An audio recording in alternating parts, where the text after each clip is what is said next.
할렐루야. 아멘. 오늘 삭개오의 변화라는 그런 말씀의 제목으로 은혜 나누도록 하겠습니다. 내일은 민족의 명절 추석이 있습니다. 네. 어렸을 때는 이 추석 설 명절 손꼽아서 기다렸는데 요즘은 조금 달라진 것 같아요. 추석은 우리나라 대표적 명절인데 그 중에 이제 그 설과 추석인데 그 중에 이 추석의 기원은 신라 시대 3대 유리왕 때부터 시작되었었다고 알려져 있습니다. 이 농경 사회일 때 가을 수확을 통해서 조상에게 감사하는 마음으로 이제 지내게 됐는데 추석을 한자어로 보니까 가을추 저녁석 이래서 가을 저녁을 의미하는데요. 순수한 우리말로는 한가위라고 하죠. 한가위는 한자는 크다, 넉넉하다라는 그런 뜻이 있고요.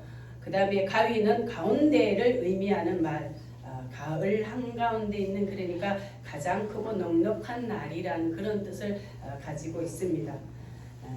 그래서 이 추석은 설 명절과 달리 춥지도 덥지도 않아서 더도 말고 덜도 말고 한가위만 같아라 하는 그런 속담이 생길 정도로 추석은 풍요와 그 평화를 상징하는 그런 전통 민족 그런 명절이라고 할 수 있습니다. 이때 주로 하는 행사는 뭐 우리가 너무나 잘 알지만 조상에게 차례와 성묘가 중심이었고요. 또 가족과 이웃이 함께 모여서 음식을 나누고 또 즐거운 놀이를 하며 합을 도모하며 이제 지금까지 내려왔습니다. 요즘은 이 농경 사회가 아니죠. 산업화 사회 지나갔고요. 지금은 정보와 지식과 정보화 시대입니다. 추석 명절도 옛날과 많이 달라졌습니다. 지금은 뭐예요? 전통과 현대가 이렇게 공존하는 몇 퍼센트는 전통적으로 그대로 지키는 그런 사람들이 있는가 하면 젊은 세대들은 많이 달라졌습니다.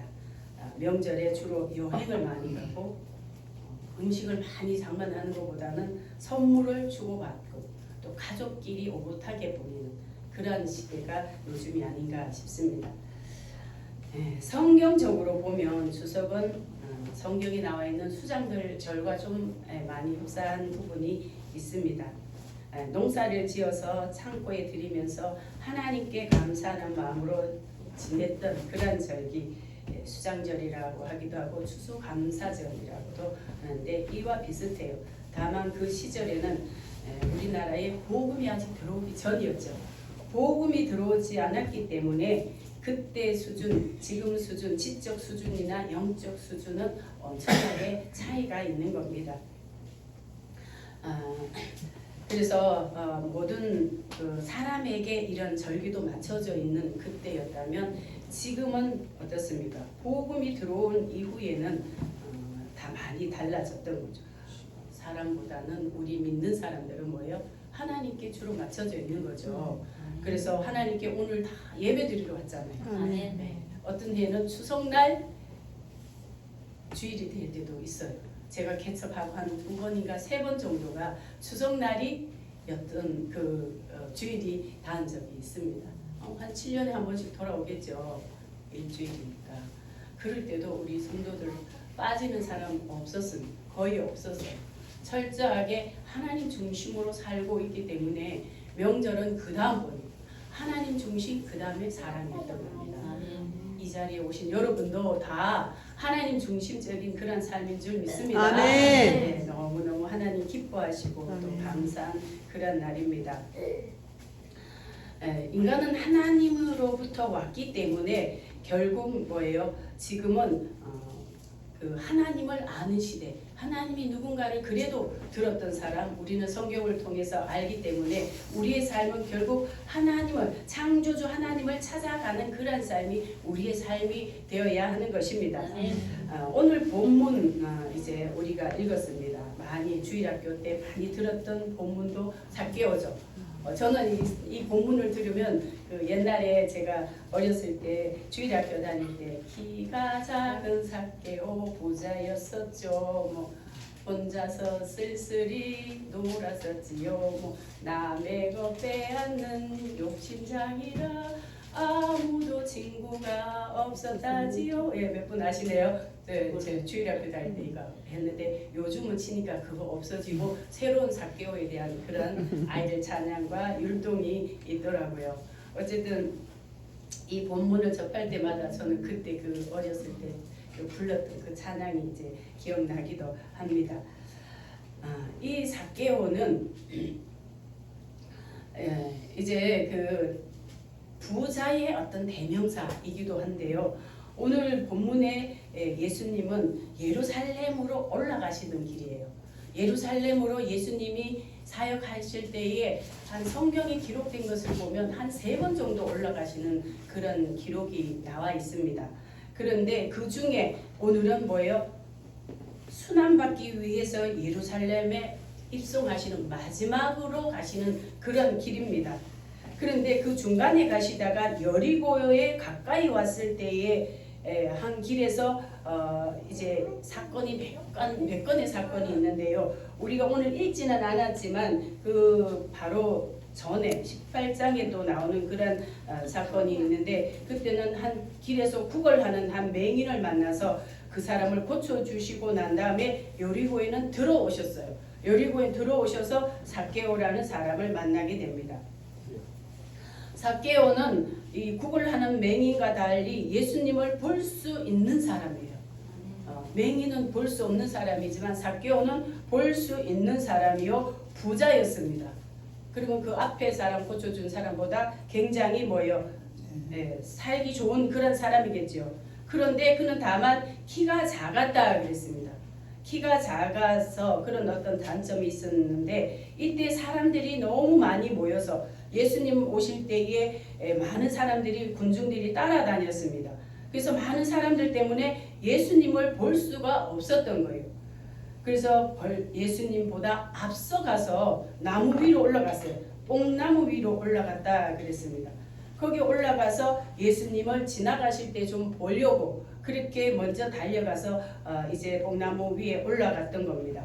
그런데 이때 마침 예수님이 그 주변 그 길을 지나가시다가 특별하게 많은 군중들이 아닌 한 사람이 뽕나무 위에 올라가서 예수님을 바라보고 있으니까 예수님도 그 눈에 띄었겠죠. 그래서 이제 예수님과 이 사람이 둘이 삭개오와 눈이 마주치게 된 거예요. 이때 예수님께서 그냥 계신 것이 아니라 삭개오를 쳐다보시고 말씀을 하십니다. 5절 우리 같이 한번 읽어보겠습니다. 시작. 예수께서 그곳에 이르사 우러러 보시고 이르시되 삭개오야 속히 내려오라 내가 오늘 내 집에 유하여야 하겠다 하시니 아멘. 예수님이 삭개오를 보자마자 속히 내려오라 오늘 내가 내 집에 유하여야 하겠다 그렇게 말씀하시는 겁니다. 삭개오는 이 말씀을 듣자마자 급히 내려와서 정말 즐거운 마음으로 예수님을 자기 집으로 영접을 합니다. 따라다니던 군중들이 이 모습을 보고 막 수군거리기 시작을 한 것입니다. 우리 7절 같이 한번 읽어보겠습니다. 시작. 무사람이 보고 수군거려 가로되 저가 죄인의 집에 유하러 들어갔도다 하더라. 수군거린 이유가 뭐예요? 저가 죄인의 집에 들어갔도다 하는 거예요. 이 당시의 사회적인 그런 분위기라든지 문화를 좀 우리가 알면은 왜 그들이 수군거렸는지 알 수가 있습니다. 삭개오는 아까 보니까 누구라 그랬어요? 세리라고 그렇게 말하고 있죠. 유대 사회에서 세리는 사람 취급을 하지 않았습니다. 세리는 요즘으로 말하면 세무공무원, 그 중에서도 삭개오는 뭐예요? 세리장이었어요. 세무서장쯤 되나요? 그런 사람인데 삭개오가 사는 그 여리고는요. 가이사라와 또 가버나움과 더불어서 이 팔레스틴 지역에 위치한 3대 상업 중심 도시 중에 하나였던 겁니다. 여기는 온갖 종류의 향로의 향재료, 향료가 모이는 그런 집산지로 알려졌던 거예요. 그런 탓에 유대인들뿐만 아니라 각처에서 모여든 많은 이방인들이 그 상거래하는 그런 곳이기 때문에 항상 붐비는 도시였어요. 그래서 상거래가 활발하게 이루어지면 경제도 어때요? 경제적으로도 당연히 번성하게 되겠죠. 이 때문에 이 지역은 세무 업무의 역할도 굉장히 활발하게 이루어졌던 것. 농사 지어서 이렇게 거두는 것보다가 상업하는 그런 곳에 세금 거두기가 아무래도 쉽겠죠. 현금이 왔다 갔다 하니까. 이런 여리고의 세리장이라는 그런 직책을 갖고 있었던 이 삭개오는 다른 어떤 지역보다도 어떤 지역의 세무장보다도 부자였을 것이라는 것을 우리는 추측할 수가 있는 것입니다. 이 당시 어떻습니까? 사회적으로 로마의 압제하에 있던 유대인들은 자신들의 세금을 징수해서 로마에 바치는 그러한 세리들을 창기와 함께 죄인의 대명사처럼 그렇게 사용했던 겁니다. 그것도 그럴 것이 유대인들은 로마의 지배를 받으며 자기 민족은 지금 굉장히 고통을 받고 있는 거잖아요. 고통을 받고 있는데 세리들은 반면에 어때요? 로마의 권력을 등에 업고 부를 축적하는 그런 인물로 그들에게 비춰진 거예요. 매국노라고 하죠. 매국노. 일제 시대 때의 그 일본 사람들의 그 어떤 그 종처럼 그래서 우리 민족에게 굉장히 불이익을 주고 자기 권력을 이용을 해서 어쩌면 일본 사람들보다도 더 악하게 했던 그런 사람들 매국노라고 그러잖아요. 그 사람들이랑 다를 바가 없는 거예요. 이때 세금을 거두는 거 로마에서 예를 들어서 10,000원을 거두게 하면 10,000원을 이제 로마에 바치면 되는데 한 10만 원을 거두는 거예요. 한 3배 이상 거뒀다는 거예요. 그렇게 거둔 다음에 로마의 정부에는 뭐예요? 10,000원만 내면 돼요. 10,000원만 올리면 되는 거예요. 그리고 나머지는 자기가 그냥 착복할 수 있는 그런 직업이 바로 이 세리였던 겁니다. 그러니 자기 민족들에게 대우를 받겠습니까? 죄인으로 이제 취급을 받을 수밖에 없었습니다. 유대인 사회에서는요, 개인적인 그런 것보다는 공동체적인 그런 문화가 굉장히 일반적이었습니다. 그래서 국가를 위해서는 이 나라와 민족을 위해서는 자기 개인의 목숨을 아낌없이 바치는 민족이 유대인이에요. 지금도 마찬가지입니다. 흩어져 있는 디아스포라 유대인들이 외국에 살 때에 학생들이 이제 그 유명한 대학에 다니잖아요.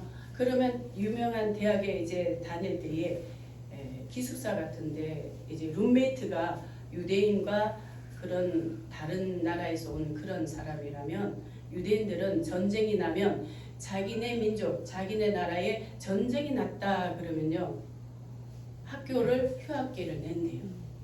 휴학기를 내고 무조건 자기 나라를 가는 거예요. 가서 전쟁에 앞장서서 싸우는 거예요. 민족성이 굉장히 강합니다. 우리나라 사람들은 어때요? 너라도 살아야 되니까 피해라. 너라도 살아야 되니까 해외로 나가라. 막 완전히 우리하고는 이 개념이 다른 거예요. 그래서 워낙 그런 이제 유명한 이 민족성이 세계 어느 민족보다도 강한 데가 이 유대인이거든요. 그래서 유대인들은 그 예수님 그 부활승천 이후에 보면 정말 그 유대인들이 세계적으로 예루살렘이 멸망했을 때에 많이 세계적으로 흩어져 살았지만 그들은 1900년 만에 한꺼번에 예루살렘이 회복됐을 때 만났을 때에 그들이 하나도 변함이 없어요. 그들의 전통, 그들의 의식, 정신 이런 것들이 하나도 다를 바가 없고 또 특히 그들이 지내는 게 뭐예요? 절기잖아요. 유대인은 성경적인 그 절기를 철저하게 지키는데 절기도 하나도 이제 이렇게 변질되지 않고 그대로 지켰다는 거예요. 그러니까 세계적으로 뛰어난 민족일 수밖에 없는 거죠. 그래서 이렇게 예수님을 만난 이 삭개오는 예수님을 만나면서부터 이제 그의 생각이 굉장히 많이 달라지게 되는 것입니다. 자기 민족에게 죄인 취급 받았을 때에 삭개오의 마음은 편했을까요? 아마 편하지 않았을 거예요. 세리장 정도 되면 나이도 어느 정도 있겠지요. 가질 만큼 다 가져봤겠지요. 부를 누릴 만큼 다 누려봤겠지요. 그러면서 그가 가졌던 마음의 어떤 공고함이 오늘 이 행동에서 우리가 찾아볼 수가 있는 것입니다. 그가 예수님의 소문을 이미 들었을 거예요. 예루살렘에 한 3번 정도, 2번 정도 올라오시고 지금 3번이면 이미 예수님에 대한 그런 소문이 많이 퍼졌을 겁니다. 그런 어떤 소문에 의해서 이제 또 올라오신다는 그 소문을 듣고 이 삭개오는 모든 것들을 뒤로 하고 예수님 만나기 위해서 아마 쫓아왔던 것 같아요. 그리고 자기의 키가 작아서 볼 수 없게 되니까 달려가서 옥나무에까지 올라갈 정도로 그의 마음이 이제 담겨 있는 거예요. 그의 마음의 어떤 영적인 공고함을 우리가 볼 수가 있는 것입니다. 그런데 그가 이제 예수님을 이제 만났습니다. 성경에는 이렇게 오늘 보면 몇 구절 안에 다 나와 있잖아요. 그래서 간단해서 예수님 보자마자 들어가고 막 이렇게 동작이 빨리빨리 나와 있는데 실제적으로 다른 문헌 여러 가지 문헌에 살펴보면 삭개오는 그 예수님을 초청했습니다. 그리고 예수님이 그 집에서 며칠을 유하셨다는 거예요. 이때 예수님은 그에게 그의 공고한 사정 충분하게 공감을 해주셨고 그가 회개할 수 있는 그런 기회를 주셨다고 보는 거죠. 거기서 며칠 유하셨기 때문에 그때에 그가 예수님께 고백을 한 것입니다. 오늘 8절 한번 우리 읽어보겠습니다. 8절 시작. 삭개오가 서서 주께 여짜오되 주여 보시옵소서 내 주의 절반을 가난한 자들에게 주겠사오며 만일 이것을 토색한 일이 있으면 4배나 갚겠나이다. 아멘. 율법에는요 남의 것을 착취한 게 있으면 5분의 1을 더해서 그러니까 20%를 더해서 주게끔 그렇게 법적으로는 그렇게 나와 있는데 오늘 뭐예요? 삭개오는 4배나 갚겠다는 거예요. 이는 그의 철저한 회개와 돌이킴을 표현하는 것입니다. 말로만 회개한 것이 아니라 삶의 방향을 완전히 돌이켰다고 볼 수가 있는 거죠. 여러분 이것이 바로 진정한 회개인 것입니다. 아멘. 물론 우리가 말로 회개하는 거 우선이 들어가야 되겠죠. 진정한 회개는 말로 할 뿐만 아니라 그 다음에 삶을 돌이키는 거예요. 죄악의 길로 가던 삶에서 완전히 돌이키는 게 아멘. 진정한 회개인 것입니다. 아멘. 오늘 삭개오가 바로 그런 사람이었던 거예요. 이 일이 쉬운 게 아니거든요. 18장에 보면 누가복음 18장에 보면 18장 18절에 보면 어떤 관원이 자신의 영생의 문제를 굉장히 고민한 것 같은 그런 마음으로 예수님을 보면서 말합니다. 선한 선생님이여 내가 무엇을 하여야 영생을 얻으리까 그랬습니다. 선한 선생님이여 내가 무엇을 하여야 영생을 얻으리까 한 이 사람이 큰 부자라고 나와 있어요. 그 뒤에 보면 큰 부자였는데 부자는 뭐예요? 소망했던 모든 것을 다 가지고 나면은 가져보면 어때요? 이제 내가 무엇을 해야지? 내가 무엇을 추구하며 살아야지? 대부분의 사람들이 가지는 건 뭐예요? 먹고 사는 것만 문제 없으면 그러면 좀 뭔가가 자유롭게 할 것 같다라는 그런 고백하잖아요. 우리 삶의 문제에 있어서 이 먹고 사는 문제가 가장 시급한 거예요. 의식주 문제가 어떻게 보면 가장 시급한 거예요. 이게 해결되지 않아서 이게 여기에서 자유롭지 못해서 사람들이 얼마나 고민하고 힘들어합니까? 그런데 이 젊은 사람은 모든 것을 다 가지고 큰 부자이다 보니까 이제 내가 뭘 추구하며 살아야지 많은 고민을 했던 것 같아요. 그래서 결국에는 뭐예요? 영생의 문제를 가지고 예수님을 만나게 되는데 예수님께서 이 말씀을 듣고 나서 뭐라고 하십니까? 율법의 계명 중에서 사람과의 관계에 있는 그 율법을 말씀을 하십니다. 내가 계명을 안 하니 20절에 보니까 18장 20절에 보니까 간음하지 말라, 살인하지 말라, 도적질하지 말라, 거짓 증거하지 말라, 내 부모를 공경하라 하였느니라 하고 예수님이 계명 10계명 중에서 5계명에서 10계명까지를 말씀하시면서 성경에는 이렇게 이것을 지키라고 했다. 이렇게 예수님이 말씀을 하시니까 그는 뭐예요? 당당하게 대답하는 겁니다. 내가 어려서부터 다 지켰나이다. 이 말은 뭐예요? 율법을 아무리 다 지키고 철저하게 해봤지만 이 마음의 영적인 공부함은 뭐예요? 해결되지 않았다는 거예요. 뭔가가 공허한 거는 남아있다는 거예요. 그런데 보니까 뭐예요? 이 영생의 문제만 해결이 되면 그러면 자기는 완벽할 것 같아요. 그래서 예수님께 그 영생의 문제에 대해서 거론을 한 겁니다. 그랬더니 이때 예수님은 뭐예요? 그 마음을 깨뚫어 보신 거예요. 그래서 내 가진 것을 다 팔아 가난한 자들에게 나누어 주고 나를 쫓으라 그렇게 말씀하셨습니다. 이때 그 사람은 뭐예요? 큰 부자인 고로 심히 근심하며 돌아갔습니다. 한마디로 그런 어떤 영적인 갈급한 공고함이 있었지만 영생을 포기하고 마는 것, 돌아간 것입니다. 이 사건과 오늘 삭개오의 사건 뭐예요? 큰 대조를 이루어주는 거예요. 비슷한 그런 환경이지만 한 사람은 뭐예요? 모든 걸 포기하고 예수님을 떠나는 장면이 나오고 그 다음에 오늘 삭개오는 모든 것을 뭐예요? 이제 자기가 살아왔던 행동으로 보여주겠다는 거예요. 회개한 모습을 행동으로 나타내겠다는 것입니다. 이 가난의 그 부자가 떠나가는 모습을 보고 예수님이 유명하게 하신 말이 있습니다. 약대가 바늘기로 들어가는 것보다 부자가 하나님의 나라에 들어가기가 더 어렵다. 그렇게 말씀하신 거예요. 그게 왜 그럴까요?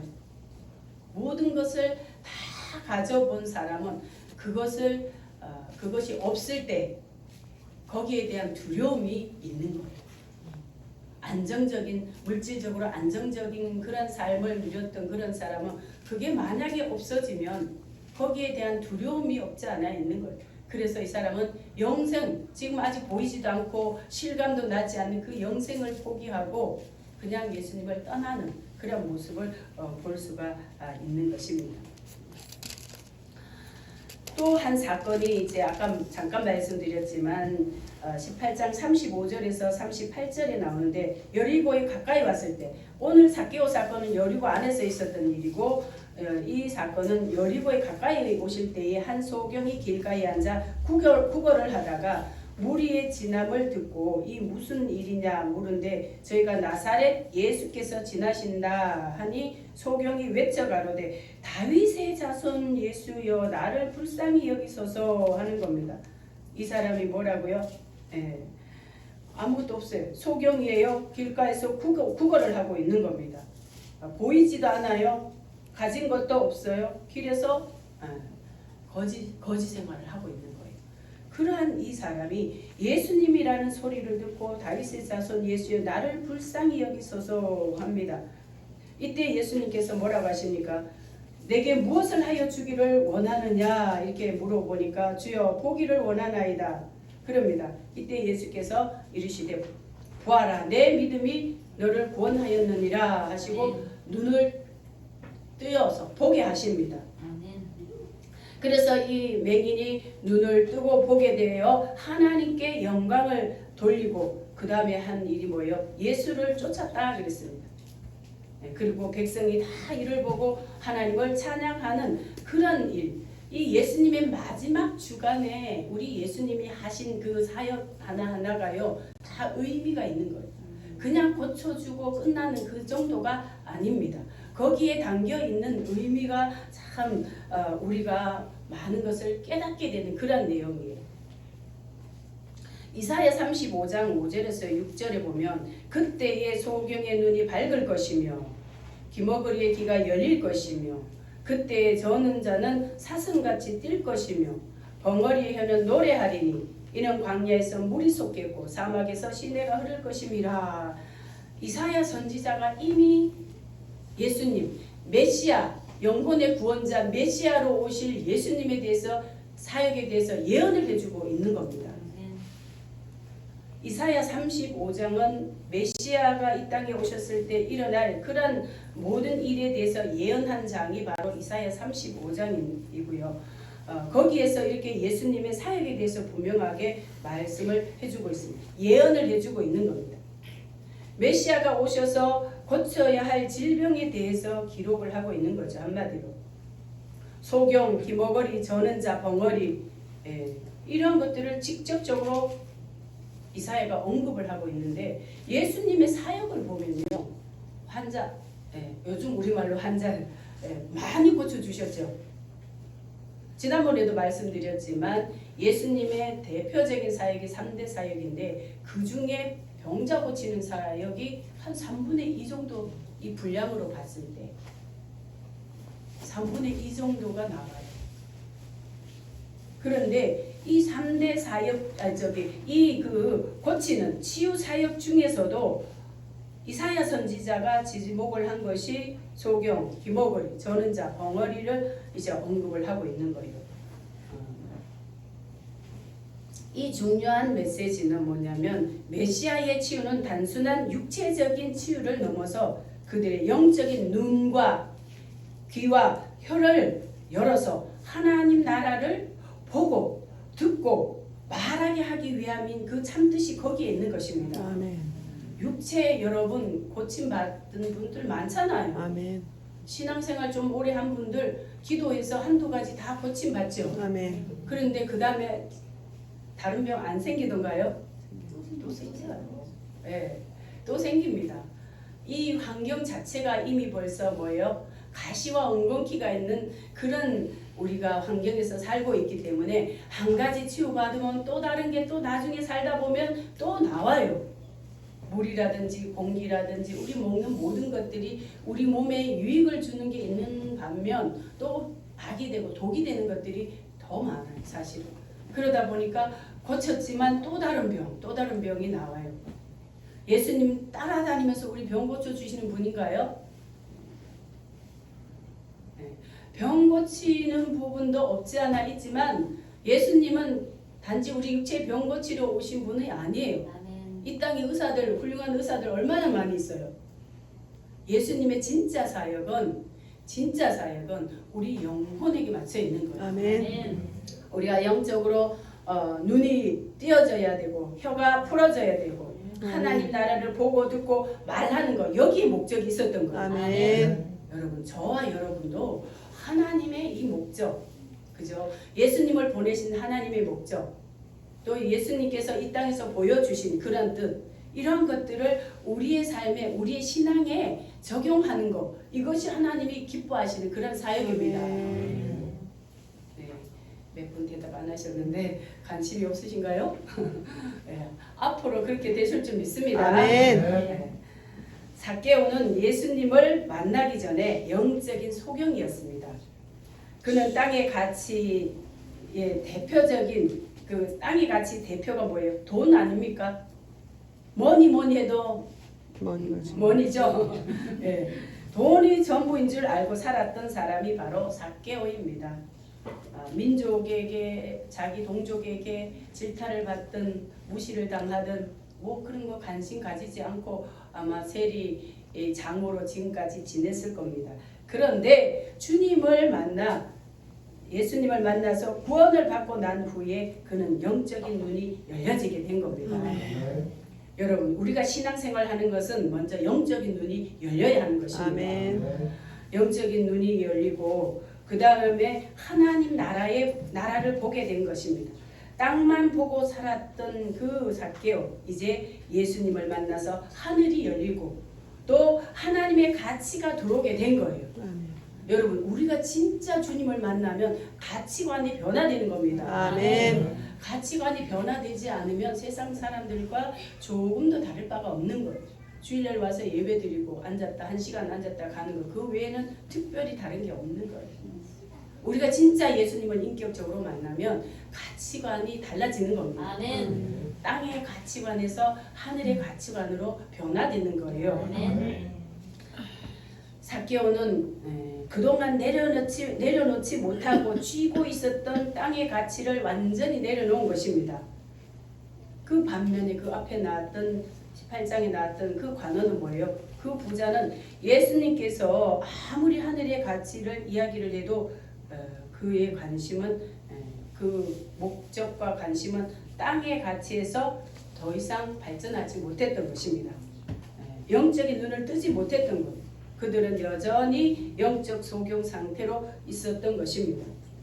그런 거 보면 똑같은 하나님의 말씀을 들어도 같이 변하는 죽어도 내 생명 끝날 때까지 뭐 안 변해 이렇게 마음을 가지는 사람이 있는가 하면 말씀을 듣고 그 말씀에 녹아져서 삶의 그 가치를 완전히 바뀌는 그런 사람을 볼 수가 있습니다. 그래서 데살로니가 후서 3장 2절에 보면 믿음은 모든 사람 것이 아니라 그랬습니다. 여러분 정말 진짜 믿음 여러분의 것이 될 줄 믿습니다. 아멘. 여러분의 진정한 믿음이 되시기를 축복합니다. 아멘. 저와 여러분의 삶의 가치는 어디에 두고 있습니까? 하늘의 가치가 들어오고 있습니까? 아멘. 들어와야 됩니다. 아멘. 그래야 우리는 세상 사람들과 뭔가가 달라지고 있는 거예요. 똑같이 세상의 가치관을 가지고 있다면 더 마음문을 활짝 여시기 바랍니다. 아멘. 생각을 여시기 바랍니다. 아멘. 그래서 마음껏 하나님의 가치, 하늘의 가치가 내 안에 들어와서 나의 어떤 질적 변화가 일어날 수 있도록 삶의 가치가 완전히 바뀔 수 있도록 그렇게 신앙생활하는 것이 참다운 신앙생활인 것입니다. 저와 여러분이 지금까지 어떤 이 땅의 가치관으로 살아왔다면 오늘 이 시간 이후부터는 하늘의 가치관으로 완전히 바뀌어지는 그런 역사가 있기를 주님의 이름으로 축복합니다. 아멘. 이 시간 같이 함께 기도하도록 하겠습니다. 삭개오의 변화, 삭개오만 변하는 것이 아니라 나도 변화가 되어야 됩니다. 내가 변하지 않으면 아무런 소용이 없습니다. 그래서 먼저 내가 아직도 가치관이 땅의 거에 있는지 누구보다가 우리 자신은 잘 압니다. 주님, 이 가치관을 바꿔주옵소서. 말씀이 들어올 때 성령께서 역사해 주셔서 이 가치관이 완전히 바뀌어서 오늘 삭개오처럼 그런 질적인 변화가 있는 그런 우리 신앙생활이 되게 해달라고 시원하게 통성으로 기도하겠습니다.